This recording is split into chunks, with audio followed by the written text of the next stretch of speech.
সুপ্রিয় শিক্ষার্থী, আসসালামু আলাইকুম। আরিফস একাডেমির পক্ষ থেকে তোমাদেরকে জানাই শুভেচ্ছা। আশা করি তোমরা ভালো আছো এবং সুস্থ আছো। তা আজকে আমরা নতুন অধ্যায় শুরু করতে যাচ্ছি, ঠিক আছে? অধ্যায় নম্বর 6 ভাগ, ঠিক আছে? পৃষ্ঠা নম্বর 63, ঠিক আছে? তো আজকে আমরা শুরু করছি ভাগ, ঠিক আছে? তো ভাগ করা শিখবো আমরা, ঠিক আছে? তো ভাইয়া দেখো, ভাগ শুরু করার আগে একটা গুরুত্বপূর্ণ কথা বলে দিই। সেটা হচ্ছে কি, যে আমাদেরকে ভাগ করার জন্য কিন্তু নামতা জানা খুব জরুরি, ঠিক আছে? অন্ততপক্ষে ১ থেকে ১০ পর্যন্ত এই নামতাগুলো আমাদেরকে জানাই লাগবে, অর্থাৎ মুখস্থ থাকা লাগবে, ঠিক আছে? তো তোমরা যারা এখনো নামতাগুলো মুখস্থ করোনি, তো অবশ্যই তোমরা নিজ দায়িত্বে এই ১ থেকে ১০ পর্যন্ত নামতাটা মুখস্থ করে নিবা, ঠিক আছে? তাহলে চলো শুরু করি। আমরা ১ম এ দেখো একটি অঙ্ক দিয়ে শুরু করা আছে। এখানে একটি লিখিত অঙ্ক দেয়া আছে, ঠিক আছে? তো এটা আজকে সমাধান করব, ঠিক আছে? তো আজকে মূলত আমরা ৬৩ এবং ৬৪ পৃষ্ঠা, ঠিক আছে? ২ টি লিখিত অঙ্ক আছে। এই ২ টি লিখিত অঙ্ক করা শিখব, ঠিক আছে? তাহলে চলো শুরু করি।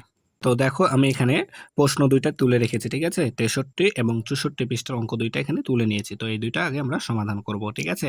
তো প্রশ্নটা আগে পড়তে হবে, ঠিক আছে? যেকোনো প্রশ্ন সমাধান করার আগে আমাদেরকে যে প্রশ্নটা দেওয়া থাকবে কোশ্চেনে বা বইয়ে, সে প্রশ্নটা আমাদেরকে ২ থেকে ৩ বার, একবার পড়ে যদি না হয় তো ২ থেকে ৩ বার আমরা ভালোমতো বুঝে পড়ব, ঠিক আছে? তাহলে প্রশ্নটা সমাধান করা আমাদের জন্য সহজ হয়ে যাবে, ঠিক আছে? তো এখানে দেখো ১ নাম্বার বলছে যে কি ১২ টি বিস্কুট আছে আমাদের, ঠিক আছে? ধরো তোমার কাছে এই ১২ টি বিস্কুট আছে। যদি ৩ জন বন্ধুকে, তোমার ৩ জন বন্ধুকে সমান ভাগে ভাগ করে দিবা, ঠিক আছে? তাহলে প্রত্যেকে মানে কি ভাইয়া জানো? প্রত্যেকে মানে একজন, ঠিক আছে? প্রত্যেকে মানে একজন, ঠিক আছে? প্রত্যেকে মানে একজন, ঠিক আছে? তাহলে একজনে কয়টি বিস্কুট পাবে, ঠিক আছে? তাহলে তোমার কাছে বিস্কুট আছে ১২ টি, তুমি ৩ জনকে সমানভাবে দিবা। সমানভাবে বলতে কি, একজনকে ২ টি দিবা, আরেকজনকে ৪ টি দিবা, এরকম না। একজনকে ২ টি করে দিলে আরেকজনকেও ২ টি দিতে হবে, ঠিক আছে? এভাবে ৩ জনকে দিবা, ঠিক আছে? দিয়ে তাহলে প্রত্যেকে কয়টি করে পাবে এটা আমাদেরকে বের করতে হবে।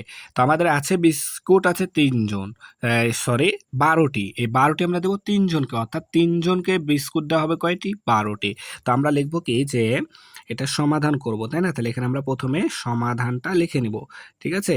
তাহলে এখন লিখব যে কি ৩ জন ৩ জনে বিস্কুট পায়, ঠিক আছে? ৩ জনে বিস্কুট পায় সমান ১২ টি। এই ১২ টি যেহেতু আমরা ৩ জনকে দিয়ে দিব, তাই না? তাহলে ৩ জনে ১২ টি বিস্কুট পাবে, ঠিক আছে? তাহলে এখন আমাদের প্রশ্ন বলেছে প্রত্যেকে, অর্থাৎ একজনে কয়টি করে পাবে? তাহলে অতএব একজনে বিস্কুট পাবে। দেখো ৩ জনে যদি ১২ টি পায়, তাহলে একজনে কি কম পাবে? ৩ জনে ১২ টি পেলে একজনে কম পাবে।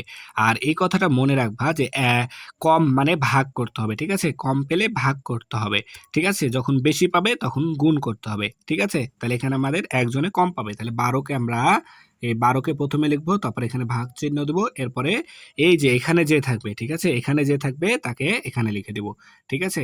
তাহলে এটা ১ম এ এখানে আসবে, আর এটা এখানে যে থাকবে এটা এখানে ভাগ চিহ্নের পরে যাবে, ঠিক আছে? তাহলে ১২/৩, ঠিক আছে? এতটি। তাহলে এখন আমাদেরকে বলছে ১২ কে ৩ দ্বারা ভাগ করতে হবে, অর্থাৎ ৩ এর ঘরের নামতা আমাদেরকে পড়তে হবে ১২ পর্যন্ত, ঠিক আছে? ১২, ঠিক আছে? তাহলে দেখো আমি যদি পড়ি নামতা, ৩ এক্কে ৩, ৩ দুগুণ ৬, ৩ তিরিক্কে ৯, তাহলে ৩ চারে ১২, ঠিক আছে? ৩ চারে ১২, তাহলে এখানে আসবে ৪, ঠিক আছে? তো তাহলে ৪ টি। তাহলে একজনে কয়টি পাবে? ৪ টি বিস্কুট পাবে। তাহলে উত্তর, এখানে আমরা লিখে দেব উত্তর ৪ টি, ঠিক আছে? এটাই হচ্ছে আমাদের উত্তর। ৩ ৪ ১২, ঠিক আছে? তাহলে ৪ টি করে পাবে। সেম অঙ্ক আমরা আরেকটি করব, দেখো ৩ নাম্বার। তো ৩ নাম্বার কি বলছে, যে ১৮ টি চকলেট আছে। যদি ৬ জন শিশুকে এই চকলেটগুলো সমানভাবে ভাগ করে দেওয়া হয়, তবে প্রত্যেক শিশু, তাহলে প্রত্যেক মানে একজন, ঠিক আছে? একজন শিশু কয়টি করে চকলেট পাবে? তাহলে আমাদের চকলেট আছে ১৮ টি। দিব কয়জনকে? ৬ জনে। অর্থাৎ ৬ জন শিশুই তো ১৮ টি চকলেট পেয়ে যাবে, তাই না? তাহলে আমরা এখানে লিখতে পারি যে ৬ জন শিশু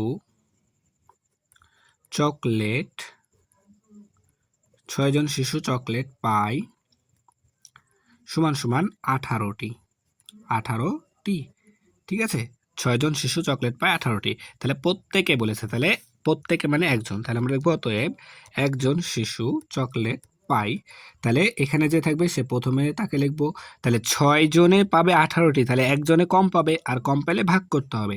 তাই এখানে আমরা দেবো ভাগ। এরপর এখানে যে থাকবে এখানে দিয়ে দেবো। তাহলে এখানে আমাদের ৬ আছে, তাহলে এখানে আমরা দেবো ৬, যে ফার্স্ট ব্র্যাকেট অর্থাৎ প্রথম বন্ধনী এতটি। তাহলে এখন আমাদের ১৮ কে ভাগ করতে হবে ৬ দ্বারা, অর্থাৎ ৬ এর ঘরে নামতা পড়তে হবে ১৮ পর্যন্ত, তাই না? তাই ৬ কে ৬, ৬ দুগুণ ১২, ৩ ৬ ১৮, ৩ ৬ ১৮ অর্থাৎ ৩টি। ঠিক আছে? ৩টি। তাহলে ৩ ৬ ১৮ অর্থাৎ ৩টে, উত্তর ৩টি। ঠিক আছে? তাহলে আশা করি অঙ্ক ২টা বুঝতে পারলা। ঠিক আছে? ৬৩ এবং ৬৪ পাতার।